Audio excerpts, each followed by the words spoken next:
Welcome into studio, Ian Stephenson. I just pulled you in from the show Cornerstone just a few minutes ago. You finished up. And how are you doing? Thanks very much. I just wanted to talk to you about your DVD that has just come out, If the Walls Could Talk, and the story of Cork's heritage. Yeah, it's a kind of a series of different stories about buildings that were part of the Heritage Open Day event during the summer. It was originally myself and Mark Wilkins, who are the producers of the DVD.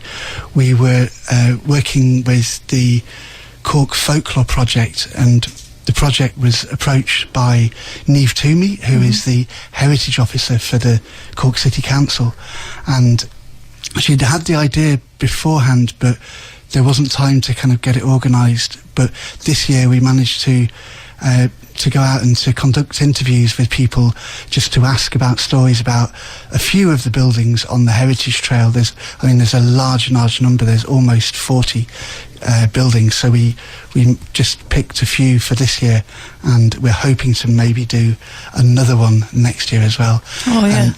The idea was that we had a kind of an audio slideshow ready for the different places on the trail if they wanted to show this as a kind of a presentation for people on Heritage Open Day. Yeah. But it seemed to be that people liked it so much that Niamh suggested that we kind of create a DVD that can be sold.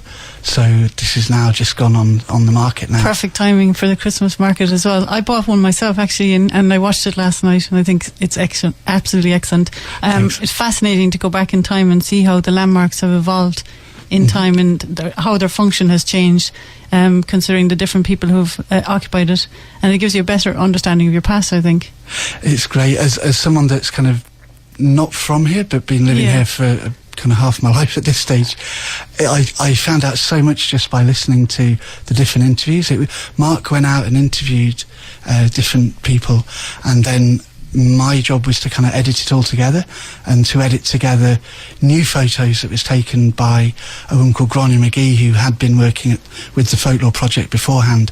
So she had a kind of a big wide range selection of shots already, but then we were asking to go out and get more and take some of this and take some of that. So she would go around with Mark and take new photos, but also the author Michael Lenihan, who has done 3 books now. He's Hidden Cork, Pure Cork, and now brand new one, Timeless Cork. He gave us permission to use his archive of kind of much older images of the city, so they combine well with Gráinne's contemporary photos and the interviews that Mark did all together in the one piece. Yeah, Mark did fairly intensive research, in fairness to him, didn't he? He did, yes, yeah, he did. And we have research on other places that weren't included this year as well. Yeah. So particularly the Opera House, they would have been one of the ones we were going to do this year, but because Grease, the musical, kind of it had its run extended, they weren't able to be open to the public for Heritage Open Day this year, so we have that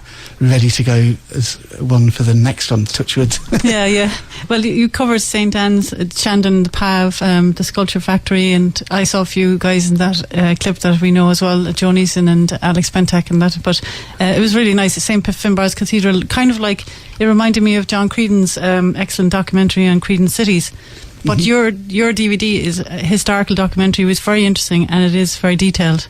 You learn from it, you know. So absolutely. I came away. There was a few places that I had never seen, and that's in my city.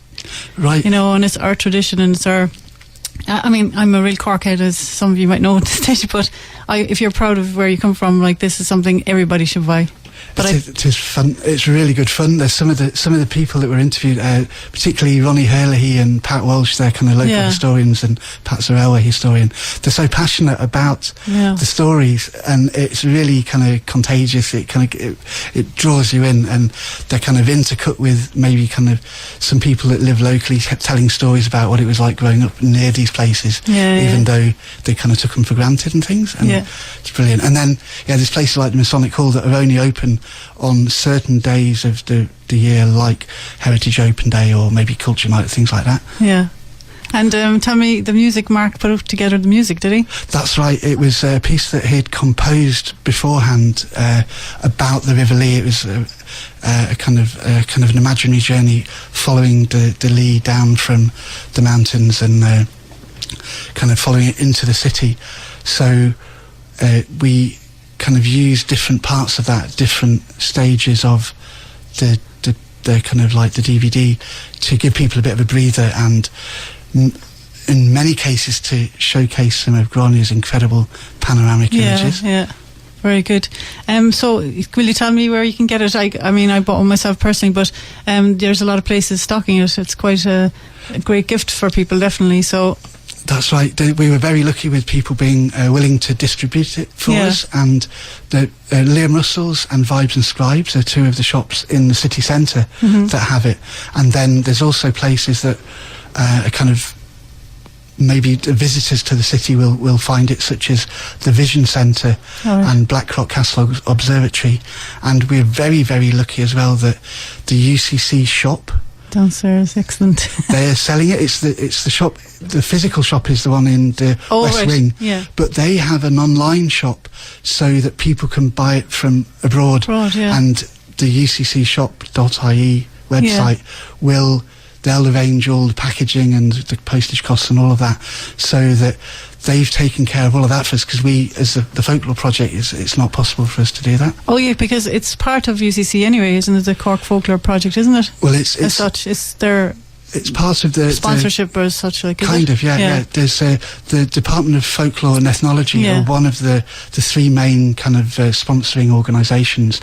The other two being Northside Community Enterprises up in Farron Ferris, which is where the project is physically based, and also then what would have been FOS but is now within the Department of Social Protection. They're also involved. So they're the three kind of main pillars that have enabled the project to go on.